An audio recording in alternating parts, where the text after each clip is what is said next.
Picture the brunch table for a second. 4 people, a good restaurant, the kind with small plates and large prices. Someone orders a second round of cocktails before the first one is half gone. Someone else mentions a trip they're booking. There's laughter, there are phones out, someone posts a story. And somewhere in the middle of that table, a person is doing quiet math. Not loudly, not visibly, just that low-level background calculation. How much is this going to cost? Is this going to hurt? How do I split this without making it weird? They smile, they order the second drink, they don't say anything. That person might be you. That person is definitely a lot of people. Here's the thing nobody tells you about that moment. Staying quiet isn't neutral. Staying quiet is a decision that costs you, not just the $18 cocktail, the pattern, the slow drain, the way the math never quite adds up at the end of the month, and you're not entirely sure where it went. Loud budgeting is the answer to that table. Not the aggressive version, not standing up and announcing your checking account balance, the version where you actually know what you stand for financially, and you're willing to say it out loud. The version where your money moves match what you actually want, not what looks right in someone else's highlight reel. There are 7 rules. They're not complicated, but most people are skipping at least 3 of them, and those 3 are doing most of the damage. I'm Matt. This channel is about building real financial stability, not performing it. If that sounds useful, subscribe. Let's get into it. Rule number 1. Name your number out loud. Not to your followers, not to a stranger. To yourself in a room with no audience, your actual number. Most people have never done this. They have a vague sense. They know roughly what comes in. They have a general awareness that things are tight or things are okay. But the actual number, net worth, total debt, what you actually own minus what you actually owe, most people have never said that number out loud, never written it down, never looked at it directly. And that's not an accident. The way we talk about money is built around softening. I'm doing okay. Things are a little tight right now. We're getting there. These phrases are social lubricant. They communicate just enough to fill the silence without revealing anything real. The problem is that vague financial self-awareness is a breeding ground for the performance of wealth. When you don't know your actual number, you fill the gap with spending that feels like progress. The new outfit feels like an upgrade. The restaurant feels like success. The lease on the car feels like arrival. None of it moves the number. You just don't know that because you haven't looked. Here's what a net worth audit actually takes. You write down everything you own that has value, checking, savings, investments, any equity in property. Then you write down everything you owe, credit cards, student loans, car loans, anything. You subtract the second from the first. That's the number. It takes about 20 minutes. According to the Federal Reserve, the median net worth for Americans under 35 is just under $14,000. The median credit card balance for the same group sits around $6,000. That gap is not a catastrophe, but it is a baseline. And most people don't even know where their baseline is. Do you actually know what your number is right now? Not a rough estimate, the actual number. Write it down this week. Say it out loud once. Not to impress anyone, not to shame yourself, just to make it real. Because loud budgeting starts before you open your mouth to anyone else. It starts the moment you stop lying to yourself about where you stand. Rule number 2. Switch the phrase. This one is small, and it is not small at all. There's a version of declining something that keeps you small. I can't afford it. There's a version that changes your relationship with money permanently. I'm choosing not to spend money on that right now. These 2 phrases describe the same reality, but they do completely different things to your brain, and they communicate completely different things to the people around you. I can't afford it frames money as something that happens to you. You are subject to it. The financial situation controls you, and you are apologizing for that fact. It carries shame. It carries scarcity. It positions you as someone who is being denied something rather than someone who is making a decision. I'm choosing not to flips the entire frame. You are the agent, the money is the tool, the decision is yours. You are not a passenger in your own financial life. You are the one driving, and right now you have decided this isn't where you're going. This is the language shift that loud budgeting actually requires, and it's harder than it sounds because it means owning the choice. You can't hide behind circumstance. When you say, "I'm choosing not to spend on that," you are implicitly saying, "I am choosing to spend on something else instead." And that requires knowing what the something else is. Two coworkers, same salary, same city. One says, "I can't afford to go to Lisbon this spring." The other says, "I'm not spending money on travel right now. I'm working towards something else." 3 years later, the second person has a down payment. The first person has been to Lisbon. Both choices are valid, but only one of them is a choice. The other one just happened. The loudest thing about loud budgeting isn't the volume, it's the ownership. Rule number 3, kill the monthly bleed. And here's where it gets interesting, because this is the one that surprises people most. The average American household carries 11 active subscriptions. 11! Streaming services, fitness apps, cloud storage, meal kits, news subscriptions, software tools used once a quarter, that meditation app that sends notifications nobody reads. Research from late 2025 puts the average monthly spend on subscriptions somewhere around $219 to $290, depending on the household, and the consistent finding is that people systematically underestimate this number by about 40%. Meaning, you think you're spending $150 a month on subscriptions. You're probably spending $240. That delta, that $90 gap between what you think you're spending and what you're actually spending is not a rounding error. That's $1,080 a year. Invested at a 7% average annual return over 10 years, that's roughly $15,000. Over 20 years, it's closer to $34,000. From the gap between what you thought you were paying and what you actually were. The bleed is invisible because it's designed to be invisible. Recurring charges live in the part of your bank statement that nobody audits. They're small enough to not trigger alarm. They compound silently, the exact opposite of the way your savings are supposed to compound. Think about someone earning $65,000 a year. They're careful, or they think they are. They don't impulse buy, they cook at home most nights, they're not living lavishly, but they have 2 streaming services they alternate between, a gym membership they use 6 times a year, but I might go more, a cloud storage plan they upgraded once and never touched, a software subscription from a freelance project that ended 14 months ago, a news subscription they got during a free trial, a music app running parallel to one that comes free with their phone plan, and a meal kit that pauses more than it delivers.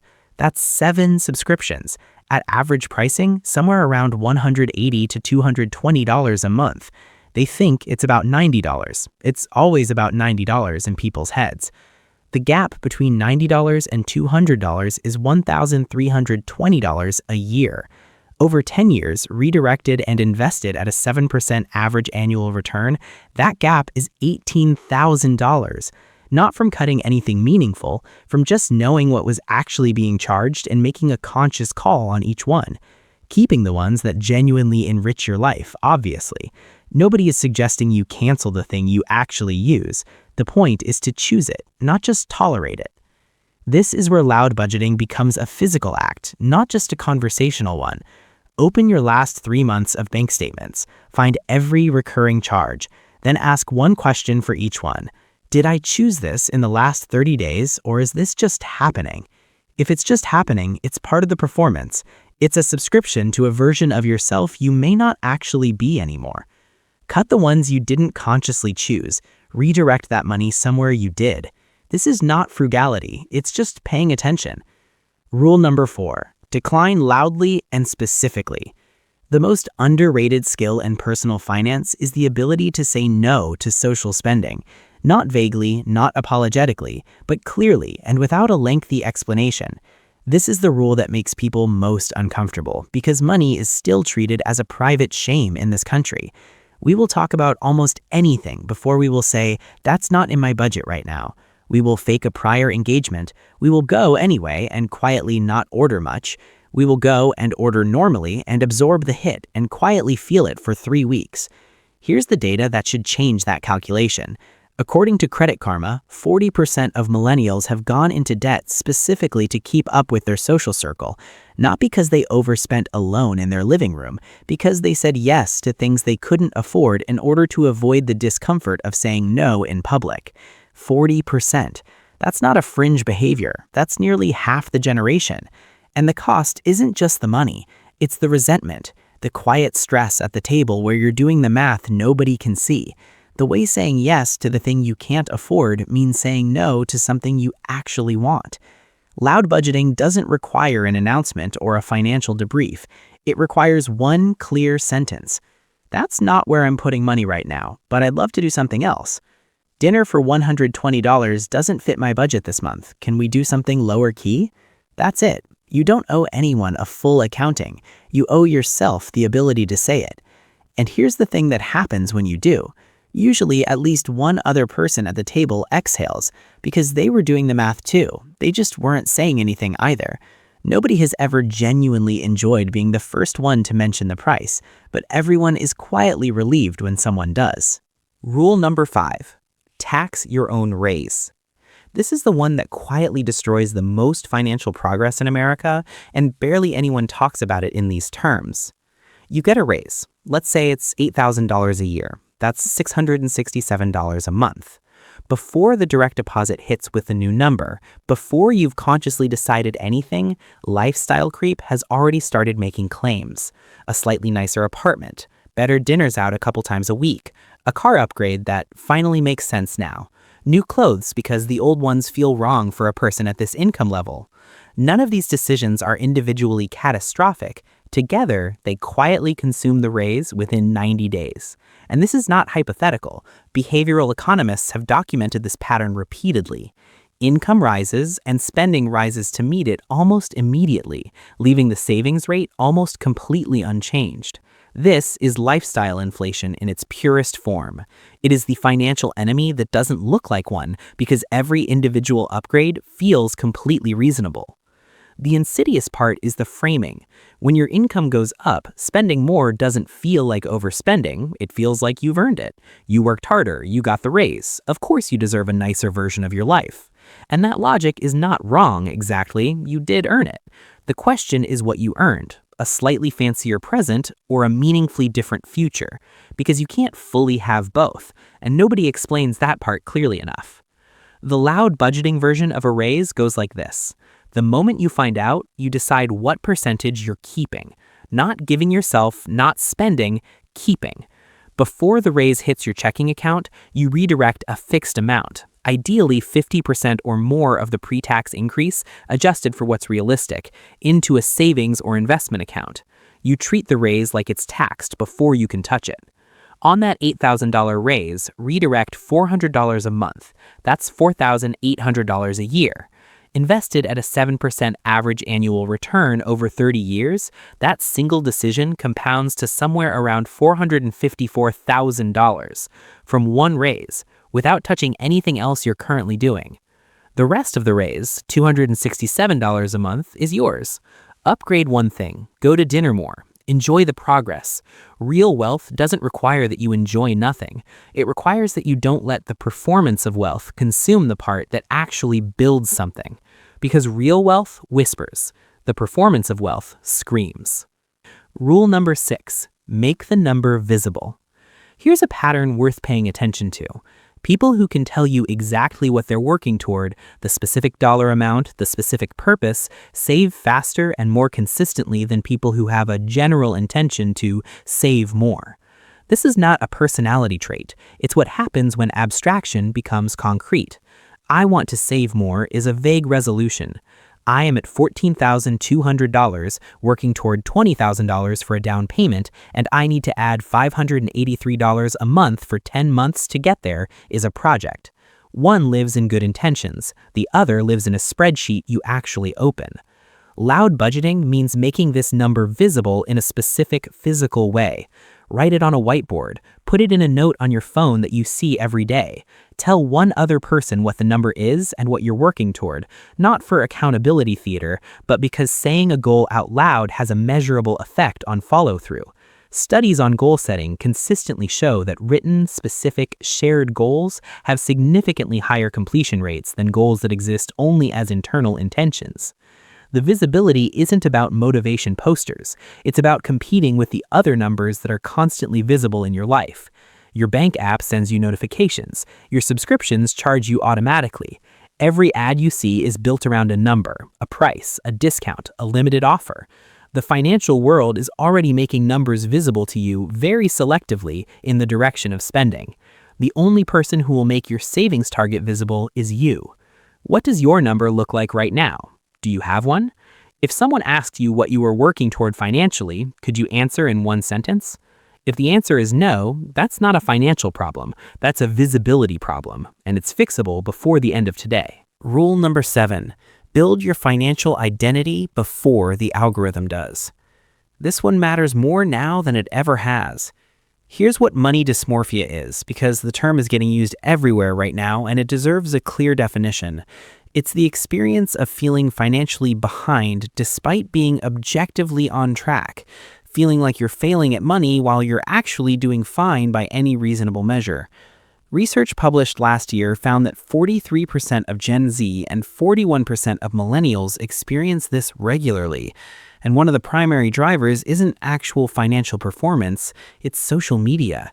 The algorithm is not neutral. It shows you the luxury haul, the early retirement at 34, the $2,000 outfit worn once for content, the person your age who somehow owns property in 3 cities. It is not a representative sample of financial reality. It is a curated highlight reel of the top end of perceived wealth, served directly to your dopamine system with maximum frequency. And because the feed is what you see most often, it becomes the standard you unconsciously measure yourself against. Not your actual peer group, not your actual income, not your actual progress. The feed, which for the record is an insane thing to let define financial success, but here we are. Loud budgeting in 2026 means building a financial identity that is louder than the algorithm's version. It means knowing what you actually value, not what you've been shown to value. It means muting, unfollowing, or aggressively curating whatever is feeding you a standard you don't actually believe in. Nearly half of Americans cut back on social media in 2025. More are planning to in 2026.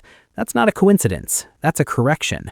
People are starting to notice the gap between what the feed says success looks like and what it actually feels like to make real financial progress, and they're choosing the latter.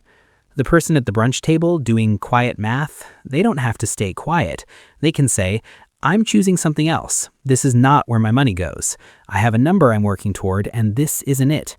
That's not loud budgeting as a TikTok trend. That's loud budgeting as a permanent shift in who makes the decisions about your money, you or the performance. Here's the honest part, though. None of these 7 rules is going to fix a structural problem. If income is too low and fixed costs are too high, loud budgeting is not the answer. Systemic change is. The rules in this video are designed for people who have some margin to work with and are losing it to the performance of wealth rather than necessity. If that's not you right now, that's real, and no framework fixes it. But if you are someone who earns a reasonable income, has a vague sense that things should be further along, and finds yourself consistently spending money on things that don't actually reflect what you want, the problem is probably not that you earn too little. The problem is that the performance has been louder than the plan. There's also a version of loud budgeting that doesn't work, and it's worth naming. It's the version where you announce your financial discipline loudly as a way of creating an identity. The person who is very publicly frugal, very publicly virtuous about money, using restraint as a new form of performance. That's just the same trap with the polarity reversed. Loud budgeting isn't about being impressive. It's about being honest, with yourself first, with others when it's useful. The real version looks unglamorous from the outside. It's a note on your phone with a savings target. It's a short sentence at a dinner table. It's 20 minutes with 3 months of bank statements and a highlighter. It's setting up an automatic transfer the day your new salary hits. None of this photographs well. None of it goes viral. But it works, and the math doesn't care whether it went viral. The 7 rules are just a way of making the plan louder. Name your number, switch the phrase, kill the bleed, decline specifically, tax your raise, make the number visible, build your identity before the algorithm does. That table with the brunch and the second round and the quiet math, it doesn't have to end that way. The person doing the math can be the loudest person there. Not louder about the money, louder about what the money is for. Real wealth whispers, the performance of wealth screams, and the longer you can hear the first one over the second, the better your chances of actually building something.